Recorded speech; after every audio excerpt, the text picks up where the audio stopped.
Hi everyone, I'm Jack. Welcome to the official IslesDen YouTube channel. We're going to be doing a lot more Islanders post-game show and podcasting content for this upcoming season, so if you haven't already, please like and subscribe. You can also find my weekly podcast on Twitter at Isles House, co-hosted by myself at IslesDen, Ethan at EthanGSN, and Rocco at Pizza Sports Guy, all on Twitter. Thank you for joining me.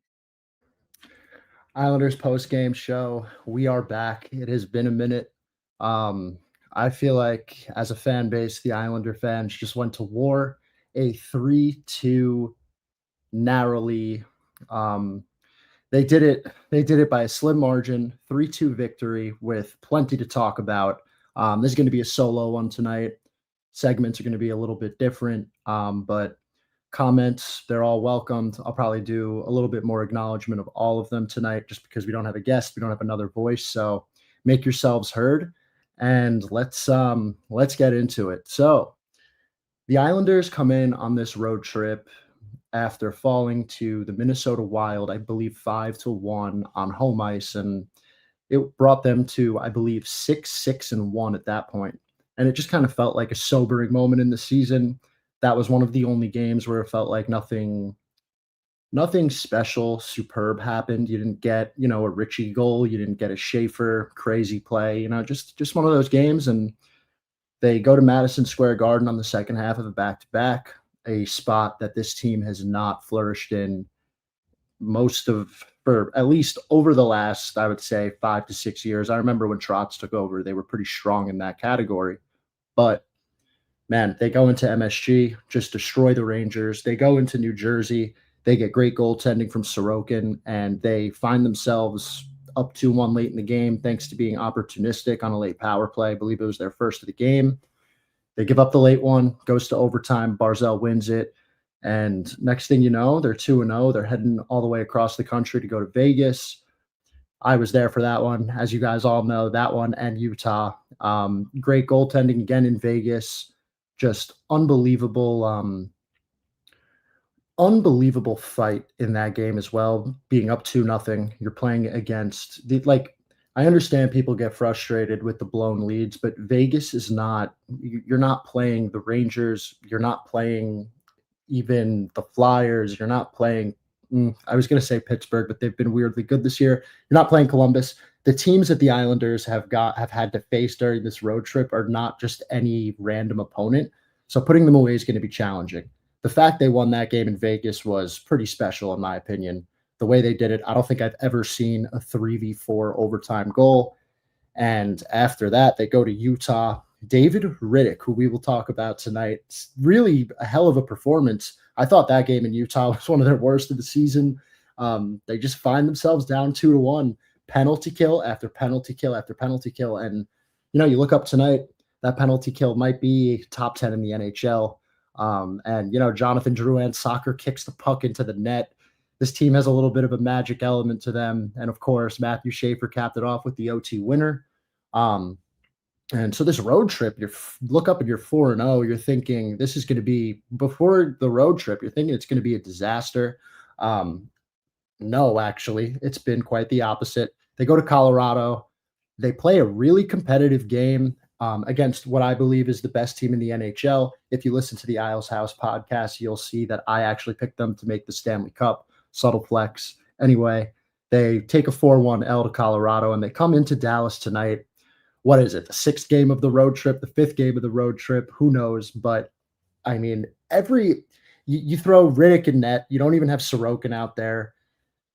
Just feels like you have every excuse to kind of let this one slip away. And the game begins, first period. Dallas comes out with the push at home. And I thought David Rittich was really good in this game. And I thought in the first period, in a lot of these wins, when the Islanders maybe don't show up ready to go all the way, their goaltenders make some key saves to start us off. And as the Isles settle into the game, it starts to even out a little bit. Thought that really was on display tonight. So you go into the intermission. At the end there, the Islanders started to really pick up their game. There were a couple of chances, and it was scoreless after one. And when you're playing a Stanley Cup contending Dallas Stars team on the road, you're totally fine with that. So it goes to the second, and finally, Cal Ritchie scores his first goal in orange and blue. Just a really good shift by everyone involved. Duclair makes a really nice feed over to Ritchie. Everybody contributed there, even Cizikas, who went off to the bench prior. But Siplikov being out there for a goal, it's huge for him. The fourth line I thought was excellent tonight. And it was nice to see them rewarded for it because we all know it's hard to get rewarded when you're playing, 8 minutes a night. So seeing Cal Ritchie get one was really awesome. And, even if the Islanders go on to lose this game, it just feels like this is a really rare point in time to be a fan because there's something positive to take away from almost every game. And Cal Ritchie getting his first was just awesome. So it's 1-0. Dallas fights back to tie it 1-1. And as we go on to the third period, you look up, it's 1-1. At the end of the second, the Islanders put on so much pressure where I believe the Stars defensemen, maybe the entire lineup that was out there, they were out there for, I want to say, like 2 full minutes, and they were just doing anything they can to get to the dressing room. And, just your normal 1-1 game going to the third, and just absolute chaos ensues. So a couple minutes into the third period, Bo Horvat hadn't scored since the Rangers game, which was over a week ago. That's like a big drought for this guy now. He's got 13 on the year. Heineman does a good job getting it deep. Palmieri somehow gets it to the net. I might have that reversed. It doesn't really matter. The puck was just sitting there, and you can't leave it like that for Bo Horvat. He made it 2-1. Still, things are kind of feeling completely normal. You're just hoping the Isles could hold on to this lead. And you just see this play in the neutral zone where Horvat goes flying. I thought he was tripped at first watch.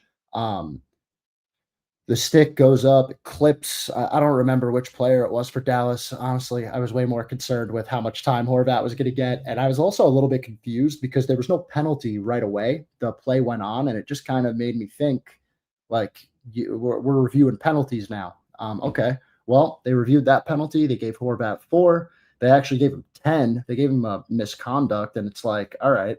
I'm not sure why he was given a misconduct. I assume he was talking some smack to the ref, but if there's anyone on this team who's earned the privilege of talking shit and the Islanders having to deal with the consequences, it's Bo Horvat. So 2-1, Dallas goes on a double minor power play, and the penalty kill for the Islanders over the last few years has been a disaster. I believe ranked 31st in the league last year, and very quietly it has improved this season.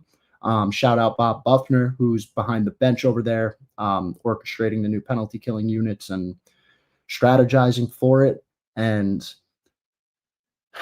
you're just thinking Dallas is going to tie this up. And out of nowhere, Palmieri gets a break. He's out, and he's been a little bit snake bitten recently. Like, he just hasn't been able to finish. He had a couple grade A's in Colorado, and he's coming down the wing, and he just whistled this one right by Jake Ottinger.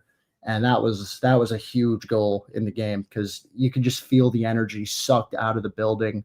Dallas also, by the way, second ranked power play in the National Hockey League. So not only to do well with the killing part, but to score a goal. And this wasn't the normal JG Pajot combination on the shorty. It was Kyle Palmieri, and that's the 5th shorthanded goal of the season for this team. That leads the NHL. So not only is it playing well, it's also kind of dangerous, as they said on the Dallas Stars broadcast. 3-1, and we knew it wasn't going to be easy. But once again, this is not an easy opponent. You're on the road. You're playing a team you see once, twice a year. I thought the Islanders did a pretty good job. There was a shift late in the third, I want to say with 2-3 minutes left, where Lee's down there and just giving the Stars hell along the boards. And finally, the Stars gain possession. They dump it back in. Ottinger goes to the bench. And you could just see it coming. Romanov was in front of the net, who I thought played a really strong game. And there's a lot to get on with him. Don't worry. I'm not leaving that out. But Romanov couldn't corral the puck, I would say. And the Stars, Jason Robertson, or was it Johnston? I don't even remember. Somebody whacked it, and it just kind of bounced behind Rittich. Really weird, fluky goal. So it's 3-2, 2 minutes to go, and it's time to buckle up. The Stars get in, it's 6-on-5. They make a cross ice feed to Jason Robertson. I thought this game was tied up. Big save. David Rittich made a huge stop on Jason Robertson to keep it 3-2. And just basically pucks flying around everywhere. The Stars eventually dump it back in with, I want to say, around 25 seconds to go. Romanov is going for the puck along the boards, and behind him comes Mikko Rantanen to just crush Alexander Romanov, and it was not a pretty sight. It's just crazy at this point in the game where that happens. It's just already chaos is ensuing, and you just see Romanov, like, the way he was laying on the ice. It was just really concerning. The first thing I thought was probably a head injury, which is obviously something you never want to see. It was such an awkward way he went into the boards because he's like on his knees, he has his head up, and he just goes flying in there so hard. The impact on that, that was something. And he's laying there, and all of a sudden you turn, the camera goes to the Islanders bench, and Patrick Waugh is just screaming. I think at the Stars bench, he was just going insane. And the refs sorted it out. They gave Rantanen a 5-minute call, well deserved. It's just like, how are we giving Bo Horvat a 10-minute misconduct? How are we equating that with that Mikko Rantanen hit? I truly have no idea. I thought that was a dirty play by Mikko Rantanen. I'm not sure he's a dirty player.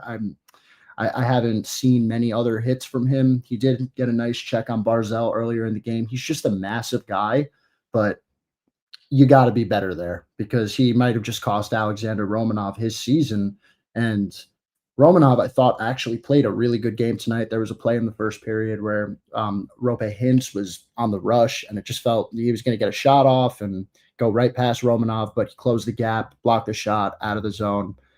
He looked pretty good tonight, and it's just tough scene. Romanov is one of the more enthusiastic, joyful players on the team, I would say, and to just see him not even be able to skate at all off the ice, it was a painful sight. So really hope 28 gets better as fast as possible. But everything else about this game, so it's not over. The Islanders get an offensive zone faceoff, and to me, they looked like they wanted no part in playing a hockey game after watching what happened to Romanov. Obviously, you got to close out the last 25 seconds. The Stars somehow get it into the zone. Drouin has it along the boards. It's just like, I liked the Islanders' approach here of just trying to kill the clock, but man, with 1 second left, the puck comes to the slot. Rittich makes one last save. The puck squirts out, and I think it was Wyatt Johnston who was right there to bury it with a second left. And immediately as it was developing, I kind of saw that Jason Robertson skated right into Rittich. And when the goal was scored, I'm thinking there's no way that this is going to count. And like, it's counting. I'm kind of just like, no, no, no, no. You see Rittich on the camera just going crazy after seeing Patrick Waugh go crazy. Bad thoughts start trickling through your mind because, I mean, a loss like that could derail a team. But overall, the replays, and I was watching a Dallas Stars broadcast, and they were like, there's no way that this goal is getting called back. Ryan Pulock pushes Jason Robertson into Rittich. It's like, dude, shut up. That goal is not counting. He literally does not have a chance to get his pad across. Robertson, I don't know. I'm just not buying it, man. There was no way Rittich can make that save. Pulock's being physical in front of the net. The refs come out, and it was kind of a quick review, and I'm thinking, like, that means, I don't know. I thought it was faster because the game was literally on the line. Like, there was 0.1 seconds left when the puck went in. So the ref comes out, he waves it off, no goal, and the final horn sounds, and the angry New York Islanders go into Dallas and take 2 points. And man, like, I feel like we saw it all tonight. Between Ritchie getting one, between David Rittich, he's been so amazing for this team. I really didn't expect him to be able to I wanted him to play back-to-back situations, just to make sure it wasn't so overloaded on Sorokin. I expected Sorokin to have to take a huge workload this season, but when you're able to balance a net, it just shows how it's really showing in Sorokin's play how valuable that is because we're seeing a better version of him. And the more Rittich plays like that, I mean, the Islanders just won a game in Dallas with David Rittich starting. It's unbelievable. So you got to be really happy with what you're seeing from him. Patrick Waugh. So, I have my criticisms on systematic approaches between, you got like this run and gun system with Scott Mayfield, Pellick, Pollock, D'Angelo. It's just I don't know if the personnel fits exactly what he's always trying to accomplish. I don't know if I love his line choices at times. I don't know if I love the way he treats players or this and that, but you sometimes you gotta not think about the X's and O's just sometimes and just appreciate how he has this team playing with so much belief. They're able to deal. I feel like the adversity the way they've dealt with adversity this season has been way different than years past. Last year, I felt like blowing leads was a major trend. So you go on a double minor, it's a double minor for Dallas. It's a 2-1 game. It's so easy for that game to get away from you. And instead, they flip the script. They score a shorthanded goal. Dallas makes it 3-1. It was just a fluky goal. And obviously Dallas ties it with 1 second left. But I mean, I don't know. I'm giving them a pass on that one, considering they just watched one of their like most important teammates just get absolutely annihilated, probably for the entire season. Just a lot to deal with there, but to escape that environment in Vegas the other night, down 3-2, Barzell ties it. They win it on a penalty kill in overtime. Like this team just has some really interesting magic to them, and it's just like when you have a player like Schaefer, you have like this really interesting dynamic with this team where the vibe just kind of feels like everything is positive. So last season, when Alex Ovechkin for the Capitals was chasing the goal record, it kind of brought a camaraderie around the entire team. And they ended up finishing with the second most points in the NHL. It could be debated, but I just believe that they probably overachieved, and I just think that it's because of the low expectations and just the way that there's just not a lot of pressure anywhere. It's a very unique time in Matthew Schaefer's Islanders career where there's not going to be, we need to win the division. We need to be a contending team. Like this team isn't expected to be that good. And when you have special players all over your lineup and you have the youth that they have, the skill, and the goaltending, when you get that level of goaltending, you're going to have a chance. And especially to add on top of that, what might be trending to a top 10 penalty kill is just fantastic. So the dangerous penalty kill, as the Dallas Stars broadcast mentioned. So the mental toughness of this team, I thought, was extremely on display tonight. We usually do an analytics quiz when I have a guest on here with me. So instead of that, I'm just going to read off the best lines per expected chances, per money puck. The fourth line of Cizikas, Ritchie, and Siplikov was unreal tonight. They came in at an 83 expected goal differential, 83%. Siplikov made one really fancy, nice play to skate around a Dallas Stars defenseman. I don't remember which one it was, but it was one of those plays that's like, okay, yeah, that's the guy who I have faith in. After that, your usual good game for Heineman, Palmieri, and Horvat. Duclair, Pajot, Shabanov were going well. Drouin, Barzell, and Lee struggled a little bit tonight. And let's get to the defensemen. Let's see here. Per expected goals, got to filter that by time on ice.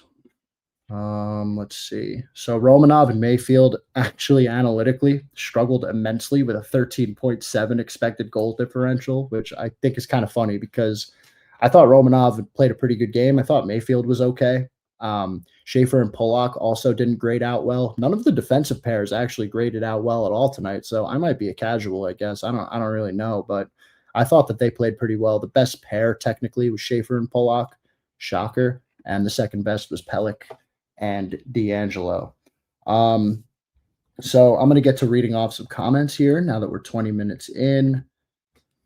Ziggy Palfy fan, more guts in the last 2 weeks than the last 2 years. I just have to agree with you. I mean, what a special road trip. This team is 3-0 on second half of back-to-backs, killing penalties against star-studded opponents, contenders in big-time situations, just finding ways to close out games and win when they're really not expected to. I mean, I doubt that they've been a betting favorite in one single game on the road this year. So it's so impressive. They have Detroit coming up next, and going into this game, I'm thinking, all right, this is going to be a tough ask. They're just flying all over the place. If you fall in this one with Riddick, I like having Sorokin against Detroit. Try to definitely bank those 2 points. They end up banking these 2 points, and it's like, my goodness, are they going to go 6-1 or 7-1 on this road trip? And then you come home and you look at the schedule at home, and it looks a little bit favorable, but every game's a tough one in the NHL. So impressive. If this team's a top 3 in the Metro, do we keep Pajot and Lee? I'm not gonna lie. I hate these hypotheticals. I hate these conversations about the trade deadline. I like to type of fan that likes to live in the moment a little bit. And we're gonna be having these discussions for months, and they're gonna heat up so much around the trade deadline. Um, if they're top 3 in the Metro, so with JG Pajot, I'll dive in on him a little bit. When you look around, when you look at the center depth of this team and you look at the way they treat their young players, when a young player is struggling, Simon Holmstrom, Shabanov, just 2 examples right there. They actually plug them next to JG Pajot because they trust him to elevate the others' play almost more than anyone on the team. So as a joke, I've called him the director of player development on this team. So it's going to be tough if Ritchie doesn't start to produce at a reasonable clip for an everyday NHL third line center just yet. You have to remember the kid's 20, so you don't want to put too much on him. Either way, it's a win-win though, right? Because you're either getting a haul of draft capital, you're getting $5 million more on the books to do whatever you want. I mean, this team has some holes. You would like to get Schaefer a partner for the future, but as of right now, I just have a hard time. I guess right now I would lean on the side of maybe an extension of Pajot, and I know that's not a popular opinion, but that's just my opinion on it. However, when it comes to Lee, Anders Lee has 3 goals this year. It's starting to get a little bit. You got to think how much your team's going to pay for a guy that has 3 goals. If you can get a first round draft pick, I mean, sure. But you can kind of just see the writing on the wall in terms of captaincy, the way Horvat's playing, the way Schaefer's playing. Like Schaefer's going to be the captain of this team one day. It's felt like Horvat is also going to be a captain of this team one day. They're scoring at a good clip with Lee playing bottom 6 minutes now. Lee's a good player, nothing against him, all but respect for his entire Islanders career. But I don't know. There's a lot of winger talent on this team all of a sudden. And, you have placeholders like Drouin, Palmieri. I just don't know if that's someone you want to. I just don't know if I see a future with him here anymore. It's just not as easy to see when you have so many wingers. To remember, you have Danny Nelson, who's going to be coming up soon. You got Iserman. You even got Eklund. There's probably more I'm missing off the top of my head because I don't think about these things during the game so much, but I hope that was a good answer for you. I lean to extend JG to a cheaper deal and trade Lee at the deadline, kind of no matter what. Thank you, Wandy. Let's Go Islanders is right. Lefty, that 10-minute misconduct was BS. Horvat wasn't even looking at him when the stick hit him. Yeah, it was BS. I'm kind of wondering if Horvat got the 10-minute misconduct for maybe like chirping the officials or something. I was pretty surprised about that myself. It's whatever. I mean, Horvat, I feel like it takes a lot to get him that pissed off. So it was BS. Patrick kick Rantanen out of the league. I mean, yeah, just a bullshit play by him. Not something you expect from such a great player to just throw another guy with right on the numbers, right into the glass. Just a really ugly scene. Never really had any opinion on Rantanen other than being a great player, but yeah, definitely not a fan of him. And mark your calendar for March 26th. That's when the Dallas Stars come to Long Island to face the Islanders. I wonder if there will be some revenge ready, even though I don't know who's going to come after him. It'd probably be Scott Mayfield at this point, but I don't know. Maybe sign someone. Maybe get Matt Martin down from the press box, just a 1-day contract to take care of Rantanen for us. Jazz. He was looking out of his ear hole for a minute. Jazz, I got to be honest, I need some more context on this one. I don't really know what exactly you're referring to here. Josh Robertson clipped Ritich in the back and was clear goaltender interference. Yeah, it was just when I saw the goal right away, I'm thinking it's not going to count, but you just have no faith in this entire system, especially this Islanders team, who I feel like always gets. I'm sure every team feels like they get the short end of the stick, but especially us. Yeah, it was clear as day. He actually did not have a chance to make that save. There's so many bullshit goaltender interference penalties and calls that decide games, but that one is as clear as it gets. And it's just insane listening to that Dallas Stars broadcast for them to say there's no chance this gets overcalled. Please, buddy, it just doesn't get any more clear than that.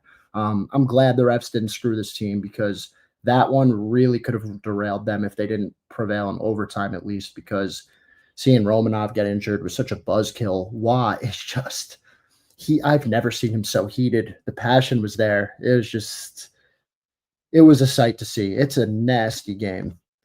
Lefty, on the MSG broadcast, they said it was interference. Yeah, I wasn't on the MSG broadcast. I actually like watching the opposing telecasts, and it's not because I don't think ours is great. It's because I genuinely like to get kind of an understanding about how other teams, announcers, what the vibes are on the outside more. Like I enjoy listening to their thoughts about Schaefer.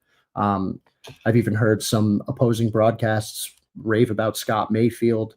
It's always fun listening to the Canadian teams when they're going up against us because you hear them talk about Patrick Waugh and it's just a glazed session and it cracks me up. Dave, this team, oh yeah, great team right now. Overcoming all the odds. Who would have thought? They are, I believe, let's see. They're 11-7-2, and I don't even think they played their best hockey yet. They have a 0 goal differential. And a lot of, the Athletic has this team ranked at like I was looking at it. They had the Islanders ranked at like 27th maybe this week or something, and thinking like, okay, like I get it. The analytics aren't great, but like at some point, like you're gonna have to acknowledge the wins, and it's not just the only story of this team. While Schaefer is the story, he's not the only story. This team's finding ways to win hockey games. As Lefty said, 3 games out of first place right now.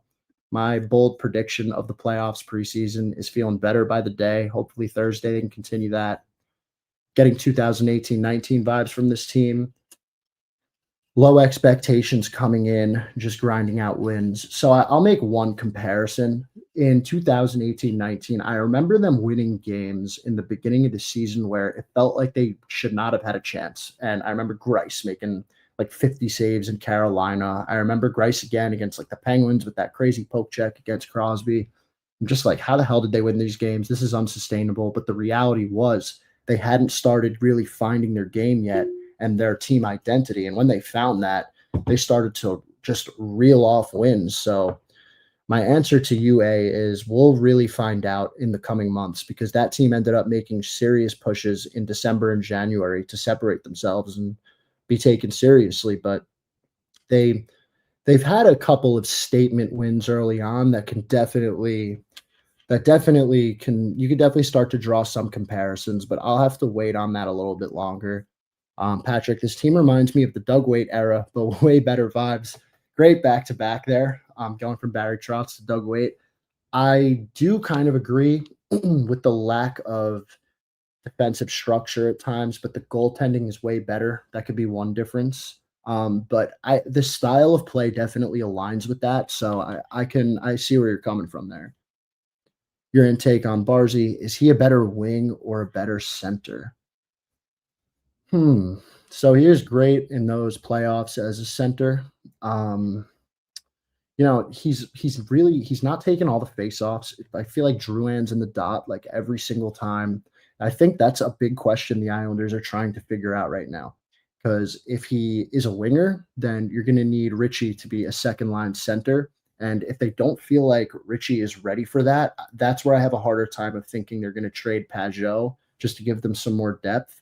Um, but I won't dance around your question. I actually do think I just think when he's on Bo Horvat's wing, the line is a lot more dangerous. I think they're a lot more dangerous, and I think he's a better winger at this point in his career. But we'll see. Could be wrong on that. Ian, keeping Pageau. By the way, check out Ian's Substack, guys. It's incredible. Great writing after every single game. Keeping Pageau is the right move if Barzell is a winger and not a long-term center. If he's a C, Pageau has to go. Yeah, that's crazy that you just said that because I just echoed that sentiment probably a second ago. Completely agree. And I think that's what they're trying to figure out right now. And that's part of the evaluation season that we're witnessing and why you just haven't seen Darsh come in and blow the whole thing up. So that's a really good point there. I feel the same. I want to try and win with this core, and they are proving that they deserve the chance. Well, it's not the exact same core. Barzell and Horvat are a different core. Well, not Barzell, but Horvat's a little bit of a different core than, a couple of years ago, Beauvillier, Bailey, Nelson. This team is slowly kind of retooled and transitioned kind of on the fly. But yeah, I mean, it's hard to kind of break things up altogether right now, but trading a player or two isn't doing that. And I really don't know what to expect from management here. But when you make a trade and have Emil Heineman as a throw-in piece and to see what he's done, I thought this guy was a fourth liner. The point is, I'm just going to trust the management, the regime, and what their decisions are going forward. We can find moves to criticize, but Jonathan Drouin and Emil Heineman have been fantastic signings, and even David Rittich. Like I did not see that one coming, but he's been incredible. Josh, again, how does the trip on Horvat not proceed the high sticking minor? Why did the league not make a review and make a conclusion on the tripping call as well? I completely agree. I thought Horvat was tripped on this play, and when I saw the stick go up, I was kind of at first I thought maybe Dallas was going to get a penalty, and you just hear the crowd going so crazy. It's like, oh, this is not good. Not so the league, I believe, could be wrong on this. Someone in the comments can help out. I don't think the league can review a tripping penalty. I think they could only review high sticking penalties and decipher if it's a 2-minute, if it's a major. They could review majors and high sticking calls only, I believe. Aaron Press, who comes in for Romanov, assuming he'll be out for a bit. My pick would be Isaiah George. I personally think he fits a lot on this team because he has the skating and the speed to kind of get up and down the ice the way Patrick Waugh wants to. I liked Warren. I thought he can bring probably more offense than George, but I'm more of a guy who wants my defenseman defending. And the way Isaiah George showed out last year before he got popped by Max Domi, I thought he was really good. And I'm really going to emphasize the skating point. I think he fits this team. I'm not sure if he's doing great in Bridgeport right now, but I think he's earned the opportunity after his showing last season to get that chance. Dr. Dragon Koopa, Team of Destiny. It really feels like it. I mean, it feels like every game something memorable or good happens. Even in the first period, before anything happened, Schaefer made some ridiculous move. I believe Liam Bichel of the Dallas Stars just looked like a traffic cone. It's like, I can't believe we have a player like this. And yeah, the more they pull out these wins on the road in places like Dallas, New Jersey. I know New Jersey's not hostile, but when you got those boys, Hughes, Bratt, like they're a really, really, really good team. So just really starting to feel like that. I want a fight night against the Stars on March 26th. Lefty, I don't know if we have the firepower for it like we do in the past. We don't have the Trevor Gillies of the world. My goodness, we don't have Zenon Konopka, all of those boys. Even everybody was dropping the gloves that night to get after Max Talbot. Everyone is stepping up to do better. They're far away from how they were last year. Schaefer makes a difference, but overall, the morale of this team shifted to try becoming a team that is considered playoff. I completely agree. We like going into the year, you probably expected it to be similar to last year in terms of overall results. Like it's not going to be great, but you knew the team was going to look way, way different.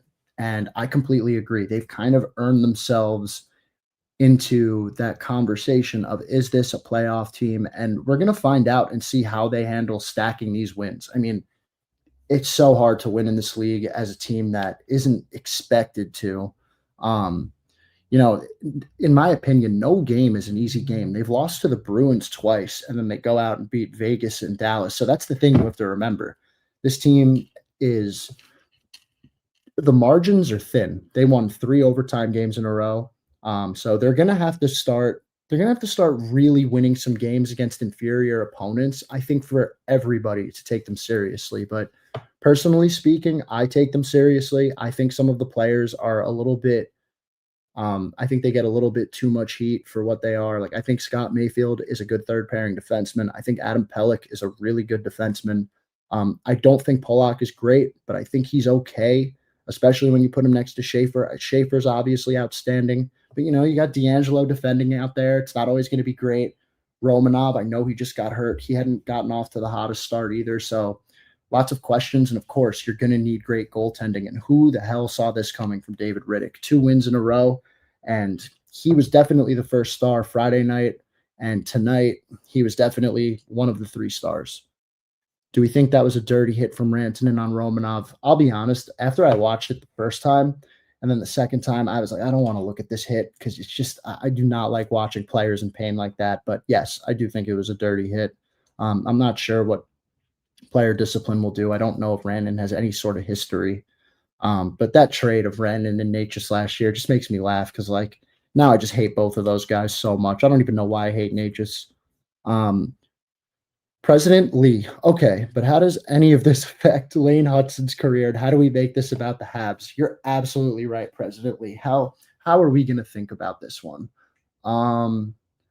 Cal Ritchie. It's tough to make this one. I mean, if the Habs win, when the Habs win this game last year, nobody talks about it, and the goaltender interference call definitely goes against them. So that's how we're going to make it about the Habs. They would have gotten the short end of the stick here somehow from their delusional, psychotic fan base. That hey, they might even be hate watching this right now. That's how up our whats they are.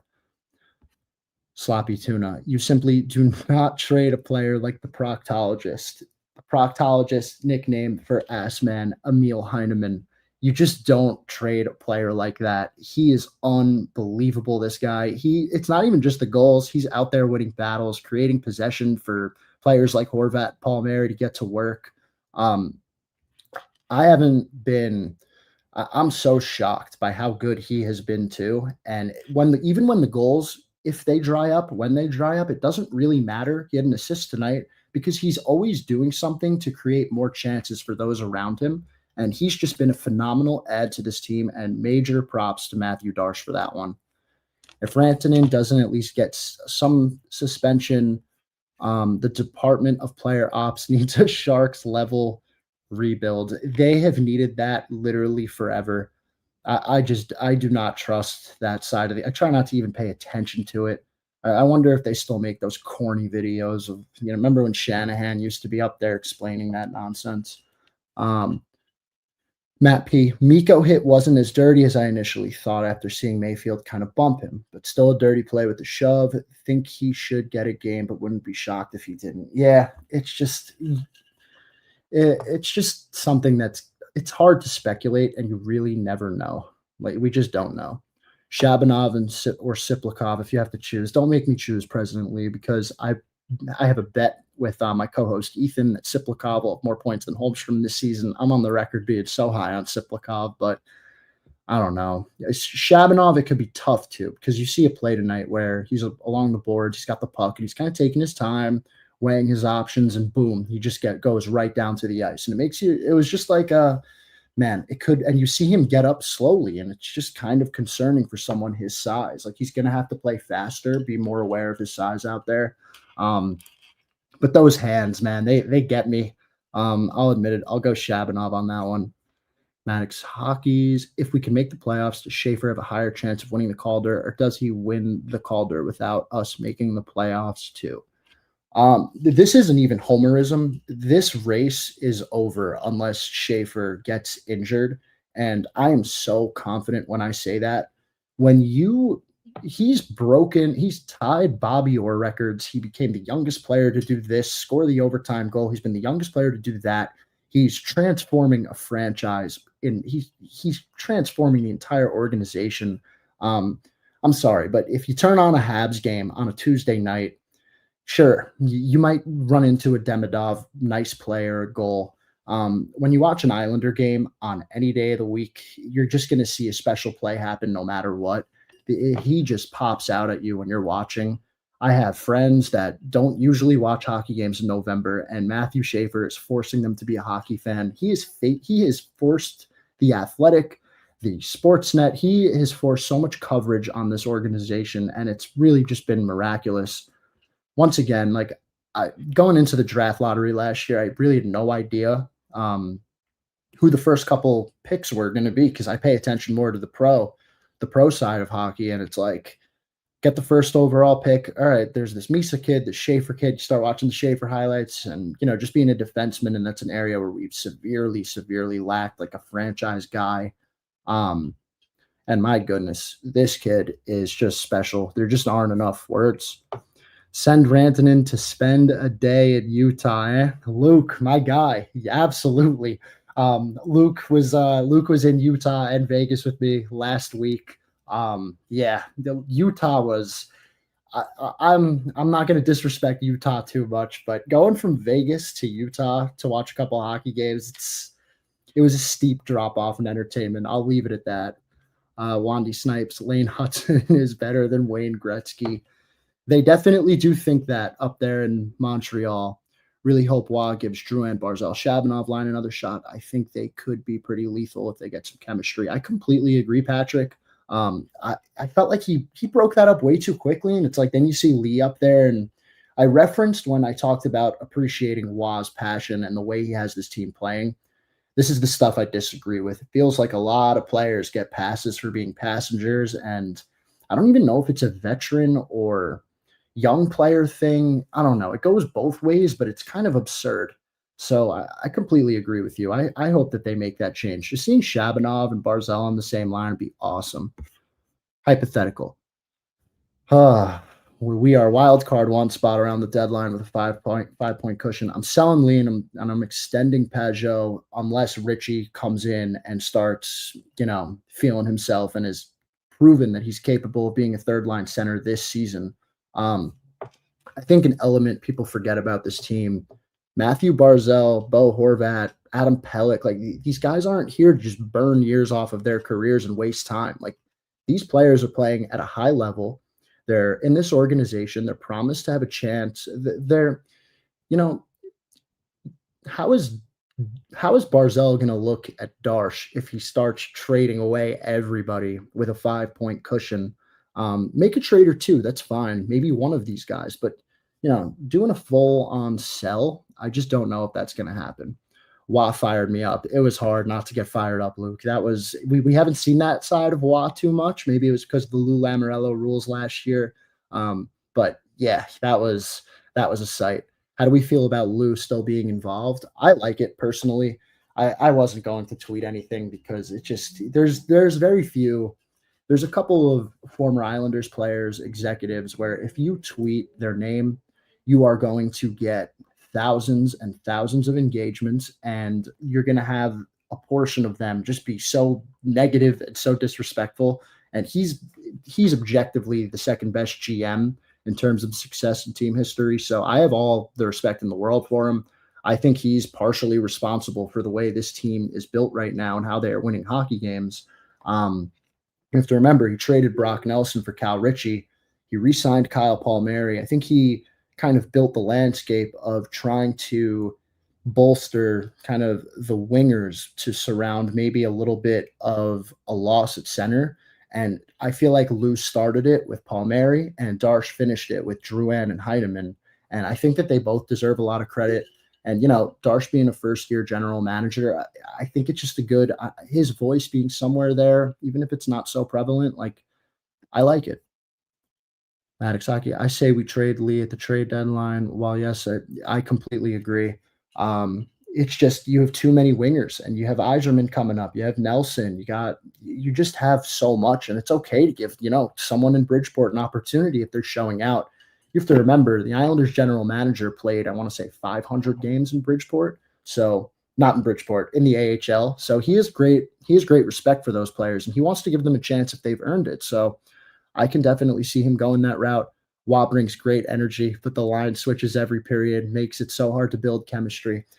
Man, I swear, I completely agree with you. And I feel like you guys are nowhere to be found on Twitter because I'll say these things and I'm told, shut up, you're complaining too much. But Bryson, I completely agree that the line changes all the time. It's like, I don't understand why Holmstrom didn't play tonight, but why was he taken away from Pajot's wing? These guys are electric together on the PK. They've shown success at 5-on-5, and it's like you have chemistry there.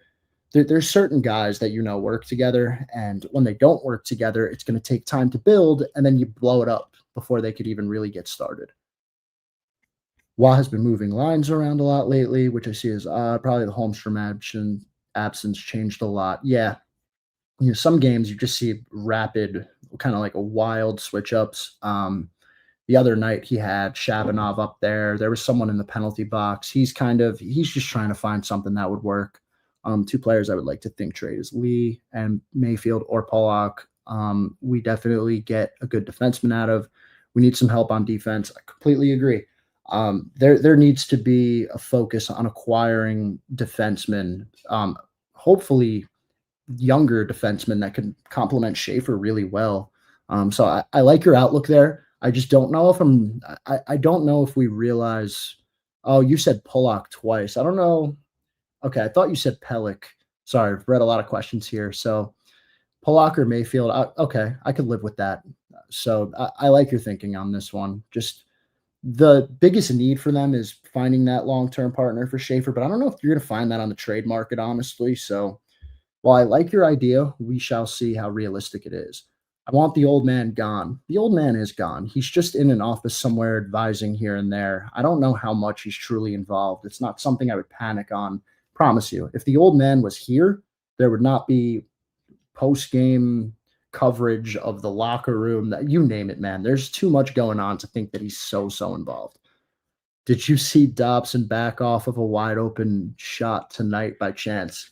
I think it was last night in Columbus with the Werenski play. And I'm not gonna lie, like after watching a player like Schaefer, that's the type of defenseman where if he left, you're devastated no matter what you get back. And you kind of learn that it's like, all right, they let go of Dobson, which I wasn't so happy about at the time. But there's certain players that you get upset when they leave your team. There's true untouchables. That's not an untouchable player. While he grades very well analytically, and he is a good player, he does shit like that all the time. And he proved time and time again he's not a number one defenseman like we needed. And Schaefer, whether it's not even just everything, it's like on the power play, when the puck is floating, when the puck's pushed out, when the puck's trying to be pushed out of the zone, he saves it. When we need a shot on net, he gets it through. There's little things that you see Schaefer do that Dobson, he couldn't handle it. Like the empty net situations with somebody new on this blue line. My goodness, that's been the most refreshing part for me personally. Vanessa, thoughts on the penalty for high sticking on Horvat? Just got into hockey recently, so I'm very confused on these type of things, but I thought it was BS. So Vanessa, it honestly confuses me too, because I've been watching this game for 20 years and high sticking, these penalties were never reviewable. So when you take a high sticking penalty and a player is gushing blood, they're going to take a look at the video screen in the video room and they're going to see if it was a high sticking penalty, because that is one of two penalties you can overturn. And someone can correct me if I'm wrong. a major penalty like we saw at the end of the game with Romanov getting hit into the glass. So you can review a high stick, you can review a major, but you can't review a trip. So they're not going to go back and start making that, even if it's so obvious. Kind of lucky for Dallas there, but it didn't end up being so lucky for them at the end of the day because Kyle Palmieri blew past them for a shorthanded goal and the eventual game winner. Saw Matt on Twitter say George is injured. Oh, that's tough. Travis Mitchell was just up. Marshall Warren, I don't think he's quite ready for the NHL level, but man, that's a tough one. I hope George gets better quickly. I guess it's Adam Boquist time in Detroit on Thursday. Sloppy Tuna, would you be willing to overpay for Nemec? Yeah, I would be. I actually liked Simon Nemec before he decided to score a hat trick and then shoot out overtime goal. I mean, this guy's just blowing up his trade value. Luckily for us, if they're looking at a guy like Pajot for him, he's been unbelievable this season for the Islanders, just being shut down center, even scoring a decent amount, big time clutch goals. Nemec is definitely someone who I would target, but I'm not going to lose sleep over it because this team needs some more steady defensemen.